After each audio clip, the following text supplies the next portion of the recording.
On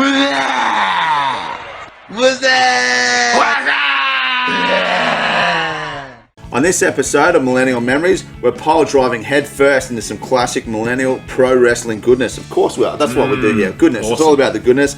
We'll kick things off with a look at our top 5 pro wrestlers from back in the day. So I think that's the preamble. It's got to be back in the day. It's I think so. Yeah, none of this modern garbage. Then we'll take a deep dive into the impact of sports entertainment in pop culture. We'll focus predominantly, I think, on the 80s and 90s. Absolutely. You know, the millennial stuff that we grew up with, the stuff we loved. And then on Versus, we'll compare the major wrestling companies from the past. And then we're off to the tuck shop to revisit some confectionery flashbacks. So it's part 2 of our confectionery series. Looking forward to that one. Yep. And then we're going to welcome a special guest. He'll be the most electrifying man in the Millennial Man Cave. And he's going to give us a few bits and pieces about his growing up in the millennial era and pro wrestling.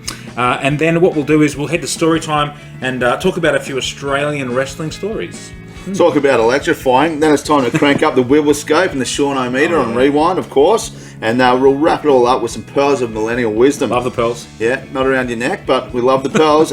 And answer some horrifying listeners' questions on final thoughts. But for now, Sean, what are we going to do? Let's go to Slick Mick and get some facts first. Absolutely.